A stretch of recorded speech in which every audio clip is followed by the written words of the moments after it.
Subscribe करा गझल मित्र YouTube चॅनलला आणि प्रेस करा घंटीचं बटन आपल्या आवडीचे व्हिडिओ सर्वात आधी पाहण्यासाठी। नमस्कार मित्र हो, गझल मित्रवर आपलं मनपूर्वक स्वागत करतो। मित्र हो, आज आपल्यासोबत आहेत राजेसाहेब कदम, लातूरवरून आलेले आहेत आणि आपल्या स्टुडिओमध्ये त्यांनी भेट दिली आहे। माझे खास मित्र आहेत आणि एक उत्तम जाणकार कवी सुद्धा आहेत। त्यांचं स्वतःचं सुद्धा एक यूट्यूब चॅनल आहे, स्वतःच्या नावाने ते चॅनल चालवतात, माय बोलीचं महा चॅनल म्हणून, माय मराठी। त्याची लिंक सुद्धा तुम्हाला डिस्क्रिप्शनमध्ये मिळेल। आणि राजेसाहेब जर इथे आहेत तर याचा अर्थ राजेसाहेब तुमच्यासाठी एक कविता घेऊन आलेले आहेत निश्चितच। तर राजे, तुमचं स्वागत आहे मनपूर्वक। धन्यवाद। आणि आमच्या श्रोत्यांना काय ऐकवाल आज? नमस्कार, मी राजेसाहेब कदम।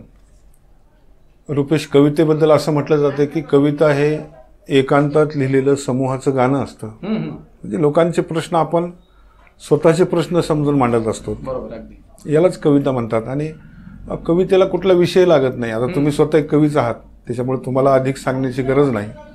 कारण मी एकदा चक्कर आली म्हणून डॉक्टरांकडे गेलो आणि डॉक्टरांनी मला जे सांगितलं त्याची ही कविता आहे। कवितेचं शीर्षक आहे की डॉक्टर म्हणाले। वा, इंटरेस्टिंग। कवितेची अर्धा भाग जो आहे तो डॉक्टर मला काय म्हणाले आणि नंतरचा अर्धा भाग, उत्तरार्ध, मला काय वाटलं की डॉक्टर म्हणाले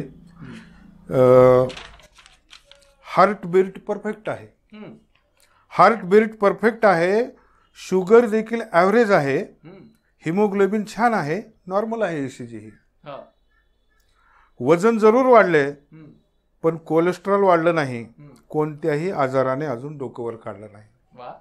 वजन जरूर वाढलं आहे पण कोलेस्ट्रॉल वाढलं नाही, कोणत्याही आजाराने अजून डोकं वर काढलं नाही, सकाळ संध्याकाळ फिरत असता, वॉकिंग टॉकिंग करत असता, हसवत असता, हसत असता, नेहमी ठणठणीत दिसत असता, चक्कर येऊन पडालच कसे, चक्कर येऊन पडालच कसे, हसता हसता रडालच कसे, उगीच नाटकं करू नका, घरच्यांना वेटीस धरू नका, उगीच नाटकं करू नका, घरच्यांना वेटीस धरू नका, डॉक्टरांना काय माहीत, डॉक्टरांना काय माहीत, कवितेच्या जन्मासाठी बाळंतकळा सोसत असतो। डॉक्टरांना काय माहीत, कवितेच्या जन्मासाठी बाळंतकळा सोसत असतो, रात्रीचा दिवस करून वेदनेला पोसत असतो। कवितेच्या जन्मासाठी बाळंतकळा सोसत असतो, रात्रीचा दिवस करून वेदनेला पोसत असतो, माणसा माणसातल्या भिंती पाहून हातपाय गळून जातात। व्यवस्थेनं निर्माण केलेल्या भिंती जातात की माणसा माणसातल्या भिंती पाहून हातपाय गळून जातात, शरीरातल्या पांढऱ्या पेशी मग आपोआप पळून जातात। डोळ्यात देखत झालेले अत्याचार माणसं थंडपणे पाहू लागतात, डोळ्यात देखत झालेले अत्याचार माणसं थंडपणे पाहू लागतात, धमन्यांमधून रक्ताऐवजी मग विषयाचे पाठवावं लागतात।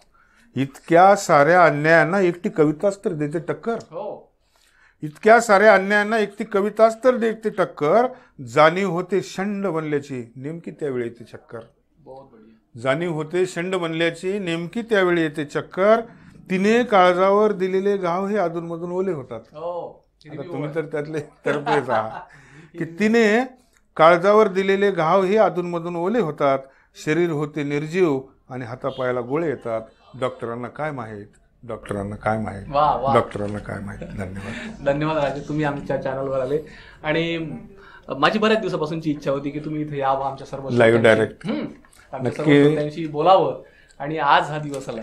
आणि बाकी काय तर आपलं सगळं कॅज्युअल आहे, म्हणजे काय असं सोफिस्टिकेटेड वातावरणामध्ये काही नसतं। गझल मित्र आणि गझल मित्रचे सर्व मित्र, रसिक सर्व, यांच्याशी हा हृदयातून त्या हृदयी संवाद असतो आपला। आणि मी तर एक अभिन्न अंगच आहे गझल मित्रचं, मी माझंच चॅनल समजतो, इतका अधिकार। आणि तुमचाही, म्हणजे आपण एकमेकांचे कोलॅबरेशन का काय म्हणायचं त्याला, कोलॅबरेशन, तर हे चालूच राहणार आहे। हे अभिन्न नातं आहे, हे अखंडित राहावं हीच प्रार्थना। धन्यवाद। नमस्कार।